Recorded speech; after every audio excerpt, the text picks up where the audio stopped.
Então vamos lá, galera, nossa aulinha de física da semana. Lembra que nós estamos estudando aí tudo que tem a ver com a termologia, né?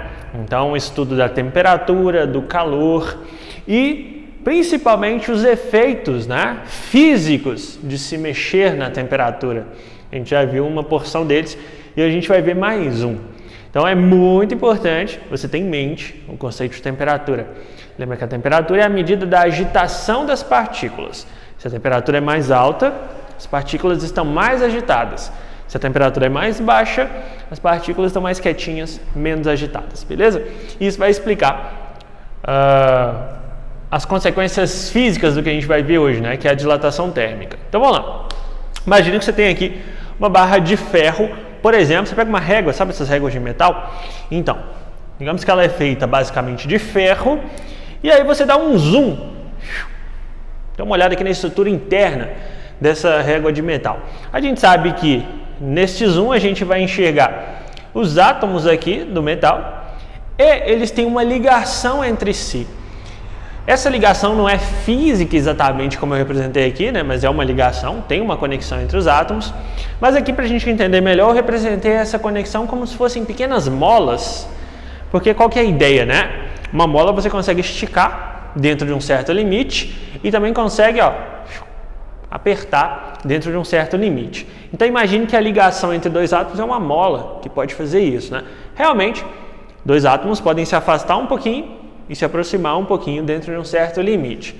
Bom, dito isso, imagine que agora você começa a esquentar essa barra de ferro. Como? Sei lá, colocou perto de uma fonte de calor, encostou ela numa chama, encostou num cara que está mais quente. Naturalmente o calor vai vir deste cara que está mais quente para cá, e aí a temperatura aqui vai começar a subir. Mas qual que é a consequência disso? Se a temperatura aqui sobe, isso significa que todo mundo aqui vai ficar mais agitado.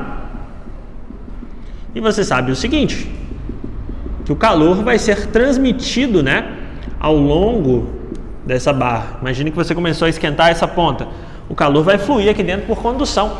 E como consequência, todos os átomos de ferro vão ficar mais agitados. Tá, mas e aí? Beleza, o que vai acontecer? Simples. Se eles estão mais agitados, eles se batem mais e se afastam. Então, naturalmente, quando você esquenta alguma coisa, os átomos ficam mais agitados e, em função dessa agitação, eles têm mais energia, se batem mais. Se eles se batem mais, eles tendem a se afastar. É natural, né? Imagina, tu pega 4 crianças, coloca de costas uma para outra e fala, fica quietinha aí. Não dá 10 segundos, não está beliscando a outra, não está empurrando a outra, naturalmente se afasta. É uma coisa com os átomos quando você fornece energia térmica para eles, igualzinho. Então, o que a gente consegue observar no macroscópico, né? A olho nu, o que você vê? Você vê que, na verdade, a peça lá de ferro, ela ficou um pouquinho maior. Uai, por que ela ficou maior? Apareceu mais ferro lá do nada? Não, é porque os átomos de ferro se afastaram. E se todos eles se afastam um pouquinho, de pouquinho em pouquinho, quando você olha a olho nu, o negócio ficou maior. Então, se você medir uma régua de ferro depois que você esquentou, ela vai estar um pouquinho maior. Então, por isso que réguas de metal, elas não são muito precisas. Por quê? Se tiver frio, ela dá uma encolhidinha. Então, ela vai medir um tamanho menor como sendo maior, já que as medidas da régua vão ficar menores, né? E se você medir com uma régua de metal num dia que estiver quente, ela vai falar que é menor um comprimento que é, na verdade, maior, porque é ela que ficou maior, não é um negócio. Olha que interessante. Então, por isso que réguas de metais são menos precisas do que réguas de plástico ou qualquer outro material, que é menos suscetível à dilatação. Então, a gente consegue concluir o seguinte, que se eu aumentar a temperatura, o material, qualquer que seja ele, vai dilatar. Se eu abaixar a temperatura, o material, qualquer que seja ele, vai contrair um pouquinho, vai ficar um pouquinho menor. Mas aí que tá. Isso leva à nossa segunda discussão aqui. Será que todos os materiais dilatam do mesmo jeito? Será que eu esquentar um pedaço de ferro, um pedaço de plástico, vai dilatar do mesmo jeito? A gente já acabou de dizer aqui que não, né? Você pegar uma régua de metal, ela tende a dilatar mais e ser menos precisa que uma régua de plástico, por exemplo. Mas por que isso acontece, né? Bom, por causa da composição química do material. E isso tem a ver com o que a gente chama de coeficiente de dilatação. O que é isso? Isso é um número que te fala o seguinte: se o material dilata muito ou dilata pouco quando você mexe na temperatura. Isso é medido, obviamente, com base em graus Celsius, certo? Isso significa o quê? Imagina aqui que você pega a substância, né, uma coisa que seja feita de alumínio. O coeficiente de dilatação do alumínio é de 0,4023. 23 o quê? Depende, né? Se ele estiver em metro, vai ser isso em metro. Então a gente nem define aqui a unidade. O que interessa é que, se você aumentar a temperatura disso aí em 1 grau, o tamanho da barra de alumínio vai aumentar isso aqui, em centímetro, metro, quilômetro, depende do que você está medindo originalmente, né? Parece bem pouco, né? Mas isso é para 1 grau Celsius. Imagine que você aumente vários graus Celsius e que o negócio tem um tamanho considerável. No fim das contas, o efeito disso aí pode ser assim, catastrófico. A gente vai até ver uns exemplos aqui, né? Mas enfim, claramente, se você compara o alumínio com o vidro comum, por exemplo, né? Você vê que a dilatação do alumínio é bem maior. O coeficiente dele é bem maior. Olha só do vidro comum quanto que é, ó, 0,503. Então você fala, é pequeno, mas isso aqui, ó, tem uma diferença, veja, de 23 para 3. Isso dá uma diferença de quase 8 vezes. Isso significa que o alumínio dilata 8 vezes mais que o vidro comum. Isso explica uma coisa que talvez você já aprendeu por tentativa e erro ou alguém já te ensinou, que é o seguinte: imagina que você acabou de assar uma lasanha, aquela travessa de vidro, delícia, e aí você pega essa lasanha e tira do forno. Bom, você não vai colocar, pelo menos eu acho que não, numa bancada de granito, de pedra, de mármore fria. Provavelmente você já aprendeu em algum momento que isso vai dar ruim. Você vai perder a lasanha, né? Pecado. Então você não pode, porque o vidro vai trincar todo. Sabemos disso. Vai sofrer o que a gente chama de choque térmico e vai trincar. Beleza, mas se você assar lá um bolo no tabuleiro de alumínio, tabuleiro de aço, tirar e colocar na mesma bancada, por que não acontece nada? Por que você pode fazer isso e com a travessa de vidro você não pode? Pelo menos não com todas as travessas de vidro, né? Os caras já foram espertos e criaram uma que pode, mas depois a gente discute. Por que você não pode fazer? Porque a dilatação do metal ela é muito maior. Então, quando você tira lá ela quente e coloca na bancada fria, digamos que ela seja de alumínio, o metal tem uma margem muito grande para dilatar os átomos. Então, eles aguentam essas dilatações, mesmo que elas sejam bruscas. Então, ele aguenta, ele tem margem para sofrer dilatação, só que nesse caso contração, né? Então isso é muito brusco, mas como tem margem, o coeficiente de dilatação do metal é grande, então ele consegue voltar com os átomos para o lugar sem grandes problemas. Agora olha o coeficiente de dilatação do vidro, ele é 8 vezes menor, ele não tem muita margem para dilatação. Então se você tirou ele muito quente, você já forçou a dilatação, que não é muito favorável. E aí quando você volta, você força a contração também, ele não vai aguentar, ele não tem margem para sofrer essa contração, ele vai começar a amontoar os átomos um em cima do outro, pá, pá. Isso vai gerar uma trinca e vai eventualmente quebrar toda a travessa ali. Então vai trincar mesmo. Então uma coisa que você sabe já do dia a dia, mas explicado com fins físicos, né? Bom, para contornar, né, esse tipo de problema, criou-se o que a gente chama de vidro temperado. Então você tem travessas que você até pode levar inclusive ao fogo, né? Tem panelas que você pode levar ao fogo. Bom, não é obviamente vidro comum, é um tipo de vidro modificado em que você adiciona, adivinha, algumas partículas de metais na construção do vidro e aí ele ganha uma característica de dilatar um pouquinho mais.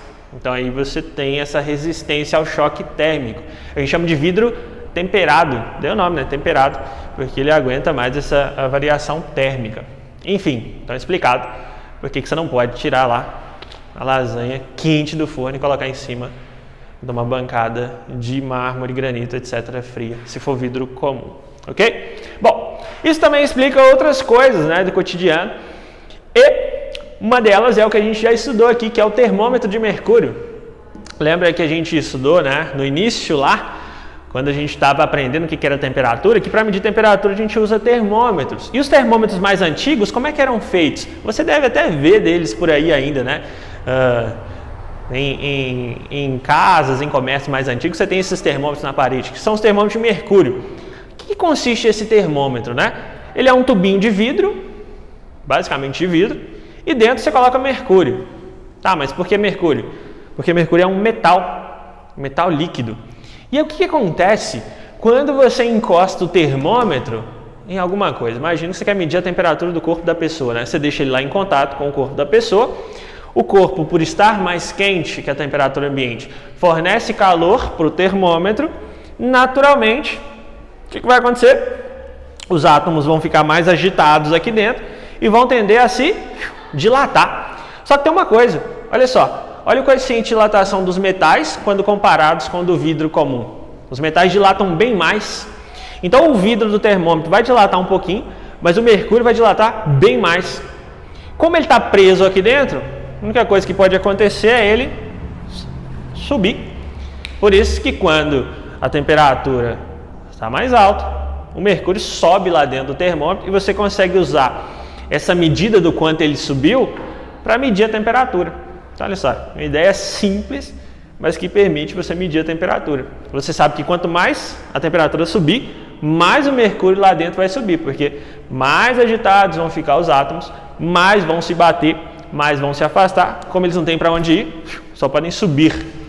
E o contrário também é verdade. Se você começar a esfriar isso aqui, se a temperatura cair, os átomos de mercúrio, do mesmo jeito que eles dilatam mais, eles têm mais margem para contrair.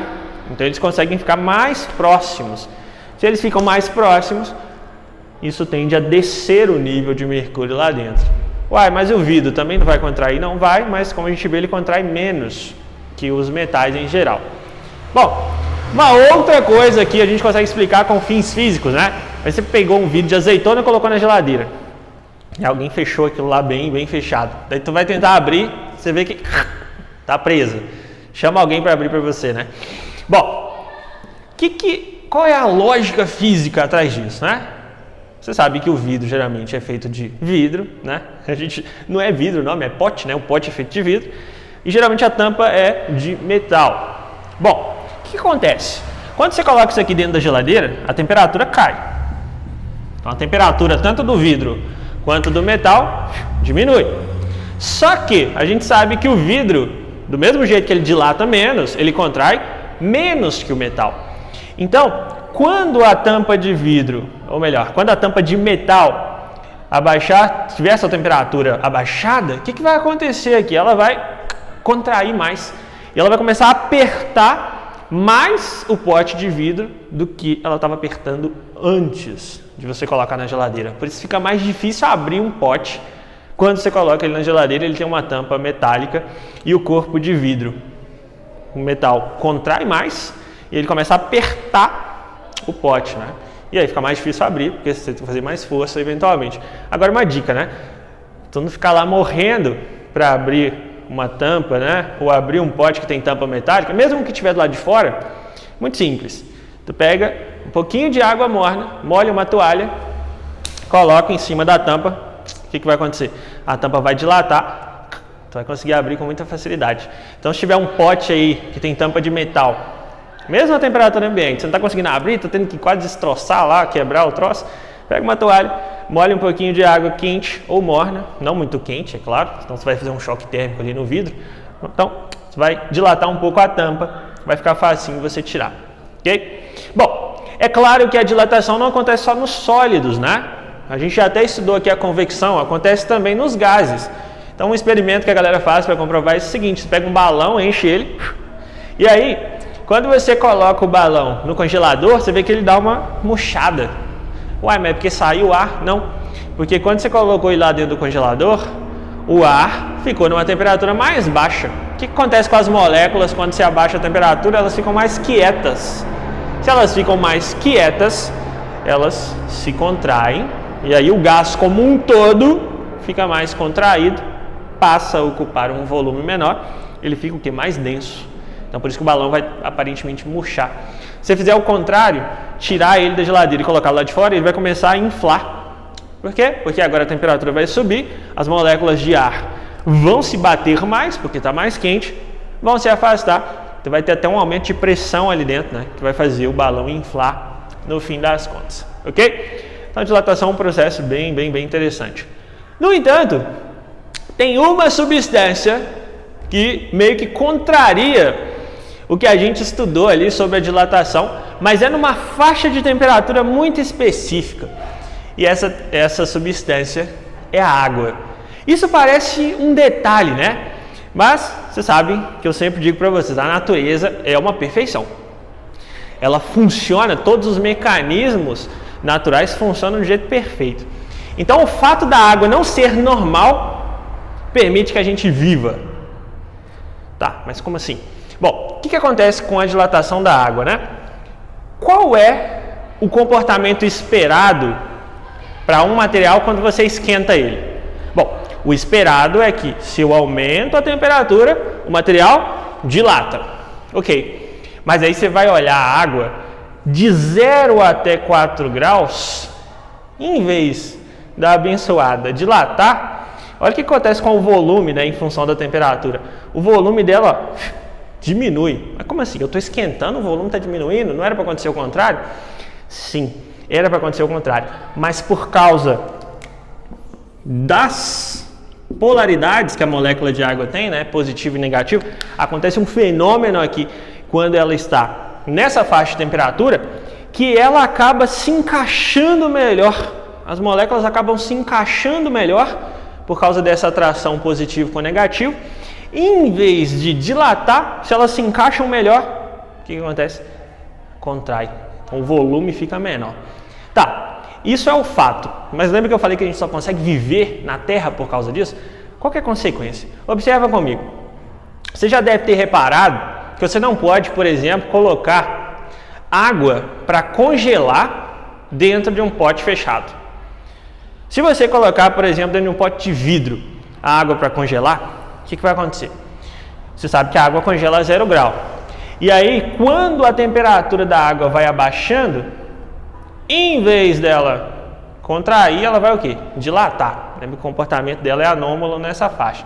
E aí, o que vai acontecer? Se ela dilata, ela incha e começa a fazer força nas paredes ali do pote, do Tupperware, sei lá o que você colocou a água dentro, e isso vai estourar esse pote, eventualmente, porque o pote é normal, ele vai querer contrair quando você abaixar a temperatura. A água que é do contra. Tá, mas qual que é a consequência disso? A consequência é que, quando a água está líquida e ela vai para o estado sólido, ela passa a ocupar mais volume. Era para ser o contrário, né? Mas, como ela é anômala, ela passa a ocupar mais volume, então ela dilata quando ela é solidificada. Tá, mas e aí? E aí que, se ela ocupa mais volume, o que vai acontecer com a densidade do gelo? A densidade do gelo vai ficar menor, porque densidade é a massa dividido pelo volume. Tá, mas e aí? E aí que a densidade vai ficar menor? Bom, o gelo nunca afunda na água, ele sempre flutua na água. Tá, mas e daí? E daí que pensa comigo? Você está numa região muito fria, você está lá nos polos, né? O que acontece quando você congela a superfície lá do oceano? Fica congelado só na superfície, porque o gelo que se forma, ele sobe. E aí, se o gelo fosse mais denso que a água, o que ia acontecer? Ia congelar em cima e ia descer uma camadona de gelo. Ia congelar em cima, descer uma camadona de gelo. Em certo ponto, ia congelar o oceano inteiro. Logicamente, a temperatura na Terra ia ser absurdamente baixa, nada ia conseguir viver. Nenhuma espécie marinha também, né? Porque a água ia estar toda congelada. Então, olha só, o fato da água não ser normal é na verdade bom nesse caso. Então a natureza ela criou um equilíbrio, deixando a água meio doida, que faz as coisas funcionarem. Então é uma coisa fascinante, né? E só acontece nessa faixa de temperatura, só exatamente quando a água solidifica, que é quando você precisa desse fenômeno para a densidade da água ficar menor. Interessante isso, né? E é a única substância que a gente conhece que tem esse comportamento. Por isso que chama-se dilatação anômala. Não é uma coisa normal quando você olha as outras substâncias, né? E isso só acontece de 0 a 4 graus Celsius. Bom, dito isso, dilatação é um assunto bem interessante. Vou deixar as questões aí para vocês fazerem e na próxima aula a gente discute, ok? Então, fica assim, até a próxima.